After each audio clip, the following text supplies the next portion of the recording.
MZTV.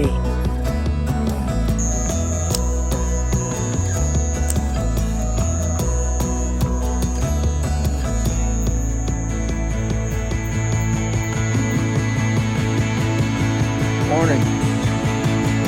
Morning. There you are. I'm going to propose something to you today that will seem outrageous. I believe this is a thought that maybe you've never thought before. I've thought it before, but I haven't said it yet. Maybe I've barely thought it. Maybe it's just been in there brewing for a while. But today I'm going to tell it to you, and I think it's going to be a shocking new revelation. Maybe not.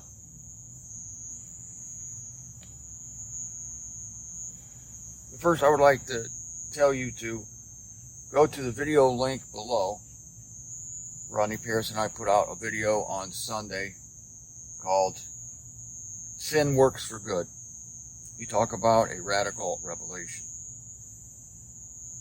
I never know what tape Rodney's going to put out on any given Sunday, so I'm excited just like you to see what it's going to be. And I saw the title of it, and I didn't remember giving it or where I gave it. As I listened to it, I realized it was 1996 in South Carolina. So we're 25 years ago. But anyway, watch that. It's something you have to send to everyone that you know. Sin works for good. I thought it was, here's another talk on sin. I've said it all before, but there are things in that video that I haven't said in a long time that it just turns the commentators' thoughts on Romans upside down. Romans. I'll just put this in a nutshell. The book of Romans, especially chapters 6, 7, and 8, are nothing about how not to sin. That's the way the Christian world takes it. God is so concerned that we not sin, and so Paul's telling you how not to sin. No. Romans 6, 7, and 8 are needed instruction for what to do after you sin. Because it is then that Satan is going to attack you to dare you that you've been justified, dare you to even think that you're justified, to make you doubt your relationship with God and God's relationship with you. And Paul is building a garrison against the accusations of Satan concerning sin. So Romans 6, 7, and 8 is not about how not to sin. It's how to think once you have sinned. I'll leave it at that. Go to the link below and send it to everyone that you know.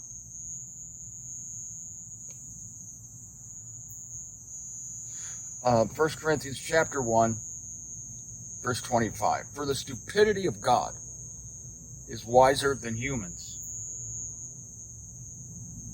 and the weakness of God is stronger than humans. What a simple statement, but what profound implications.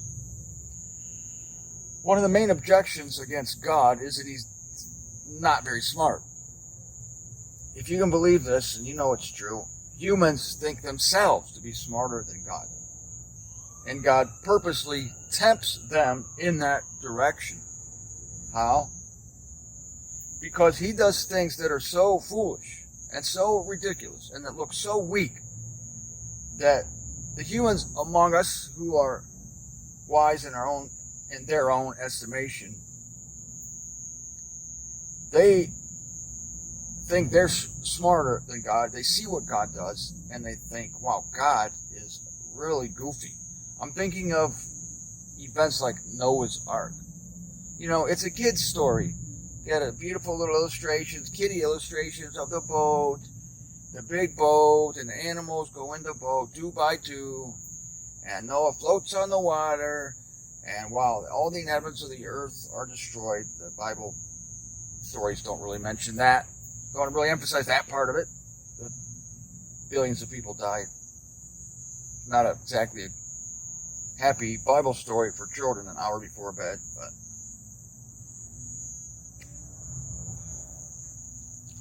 oh, and then there's the general Gideon, who takes the army of Midian with 200 men screaming with lamps and smashing them.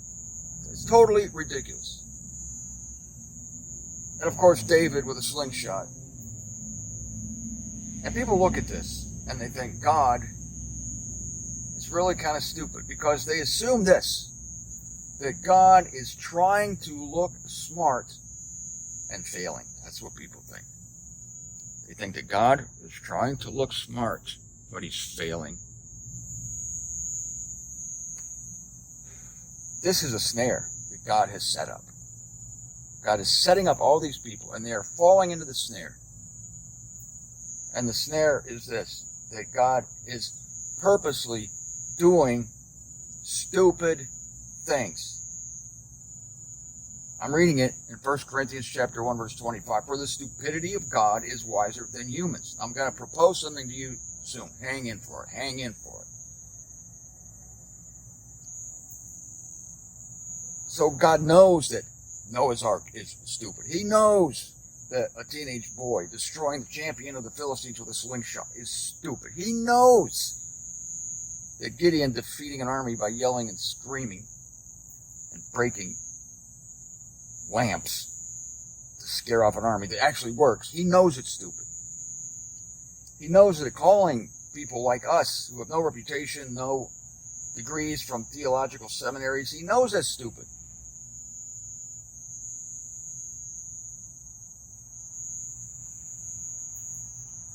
And he's doing it to snare these people. Because God himself states that his stupidity is wiser than humans. So whatever ultimate accomplishment can be called upon by human beings, whether it's the superconductor, fusion, nuclear energy, whatever, it's all, Noah's Ark is more intelligent than that. Gideon is more intelligent than that. Whatever great wisdom humanity thinks they've come up with. Well, look at Einstein. E equals mc squared. I don't even know what that means. But apparently it's very smart.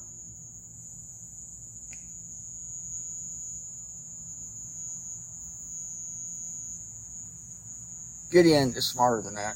Noah is smarter than that. And there are any number of examples of God purposely trapping people. Purposely trapping the wise, the so-called wise, in their own pseudo-wisdom. They will see the truth someday. And the other clause here, and the weakness of God is stronger than humans. The weakness of God is definitely demonstrated with his son on the cross. Who would do that to accomplish a great thing? And yet, that is stronger. Jesus, naked on the stake, the laughingstock of the intelligentsia of the day. That's stronger than anything man has come up with. Whether it's a pickup truck, or a tank, or a fighter jet, or a rocket, whatever. Supercomputers. The cross is stronger than any of that. Stronger than an atom bomb. How can the cross be stronger than an atom bomb? And yet it is. All right, here's the thing. Look around you at the creation. I always talk about the marvels of creation, the beauty of in the eye of an animal, that ball of hydrogen up in the sky just hanging there, invisible, with invisible support. It's the support of God. Through him all things consist. When we look at the rainbow, we look at how God waters the earth, causes plants to grow for us to eat. Yeah, a farmer puts a seed in the ground, and he makes sure that that seed gets sunlight and moisture, but he has no freaking idea how it grows. No freaking idea. The miracle of life. I just swatted a bug out here a few minutes ago. It was a big bug. I don't know if it's one of those palmetto bugs. I don't know, but they fly around and they irritate the crap out of you. I had to squash it. I don't like to kill anything by squashing. And whenever you squash a bug, you get some liquid that comes out, some goo. It's like the life is in the goo. The life of God was somehow in that goo. I mean, how big can the brain of an ant be? It's not even a brain. It's not an organ. It's goo. The insects run on goo. And all these miracles happen within the goo. That the ant knows how to store food. The ant knows how to carry a brick. You get 1,000 of them together, they can carry a frickin' brick. I don't know. They're just amazingly wonderful and strong to the point that Solomon mentions them. Tells humans to take a look at the ant. Act like the ant and you'll be smarter. Another one of my favorite Mark Twain quotes when he says, I would compare humans to ants, except I don't wish to do a disfavor to the ants.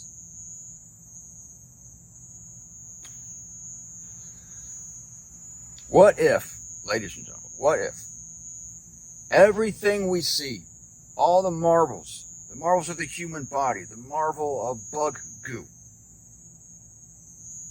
the marvel of the goo brains of ants, all the way up to the sun and to the planets and the beauty of God. What if all that we see is only the stupidity of God? What if this is only the stupidity of God? What if God hasn't even revealed his wisdom yet? And we look all over the creation and we go, oh, the wisdom of God, the glory of God. Yes, well, it's all true, but what if that's actually God's stupidity? Can you imagine what God's wisdom looks like? The world we're going to, the celestial world, when God drops all the facades, he drops all the traps, and he says to us, as we're rising to meet Christ in the air, you think you've seen my wisdom? Huh. Ladies and gentlemen, you haven't seen anything yet.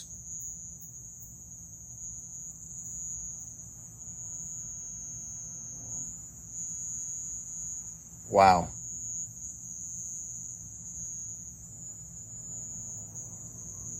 I can't say anything more than that at this time.